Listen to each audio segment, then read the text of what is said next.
Hi అండి, అందరికీ నమస్తే. Welcome back to RJ tasty treats. నేను మీ హరితా మోహన్.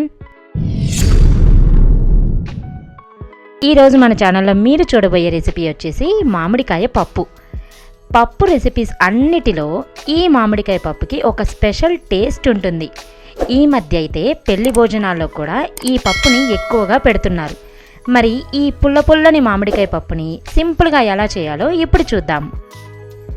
ముందుగా స్టవ్ మీద కడాయి పెట్టి లో ఫ్లేమ్లో వేడి చేసిన తర్వాత 1 కప్పు కందిపప్పు వేసుకోవాలి. ఈ పప్పుని లో ఫ్లేమ్లోనే కొంచెం కలర్ మారేంత వరకు రోస్ట్ చేసుకోవాలి. సాధారణంగా గ్యాస్ట్రిక్ ట్రబుల్ ఉన్న వాళ్ళకి పప్పులు ఎక్కువగా తినలేరు, కానీ ఇలా పప్పుని లైట్గా రోస్ట్ చేసి చేసుకున్నారంటే పప్పు తిన్నా కూడా ఎలాంటి ఇబ్బంది ఉండదు. పైగా పప్పు కూడా చాలా రుచిగా ఉంటుంది. ఇక్కడ చూసారు కదా, ఇలా కొంచెం కలర్ చేంజ్ అయ్యేంత వరకు రోస్ట్ చేసుకుంటే సరిపోతుంది. ఇక స్టవ్ ఆఫ్ చేసి ఈ పప్పుని వేరే బౌల్లోకి తీసుకొని 2 సార్లు కడగాలి. ఇప్పుడు మంచినీళ్ళు వేసి కనీసం 20 నిమిషాల పాటు నానబెట్టుకోవాలి. పప్పు నానిన తరువాత నీరంతా తీసేసి ప్రెషర్ కుక్కర్లో వేసుకుందాం. ఇందులో ఇప్పుడు 2 కప్స్ వాటర్ వేసుకోవాలి. అలాగే ఏ కప్పుతో పప్పు తీసుకున్నామో అదే కప్పుతో నేను ఇలా చిన్నగా కట్ చేసిన మామిడికాయ ముక్కలు వేస్తున్నాను. ఇక్కడ నేను తీసుకున్న మ్యాంగో అయితే చాలా పుల్లగా ఉందండి. అందుకే 1 కప్పు ముక్కలు మాత్రమే వేస్తున్నాను.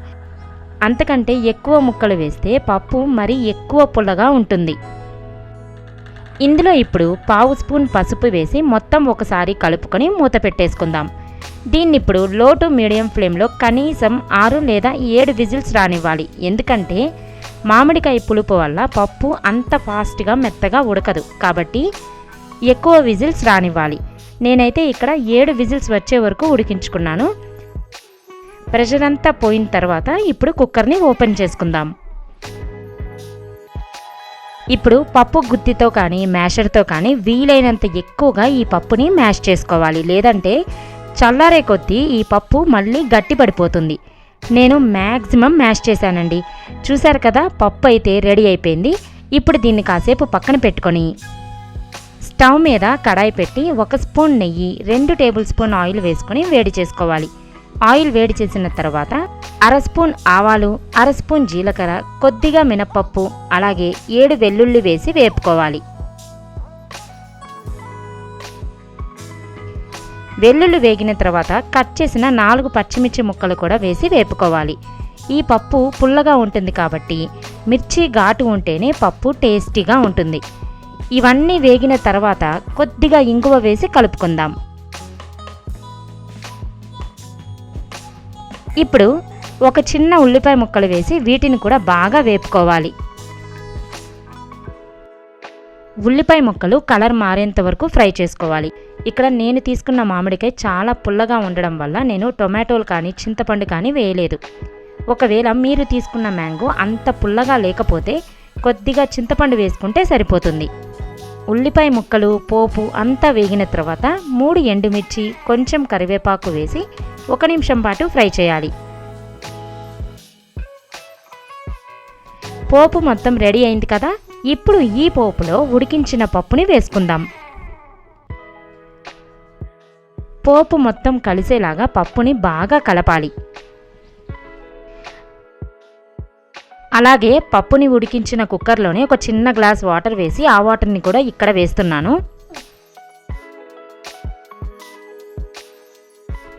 ఇప్పుడు రుచికి సరిపడా ఉప్పు, 2 స్పూన్ల కారం వేసి బాగా కలుపుకొని ఈ పప్పుని లో టు మీడియం ఫ్లేమ్లో 10 నిమిషాల పాటు ఉడికించాలి. అప్పుడే ఈ పోపు ఫ్లేవర్తో కలిసి పప్పు చాలా టేస్టీగా ఉంటుంది.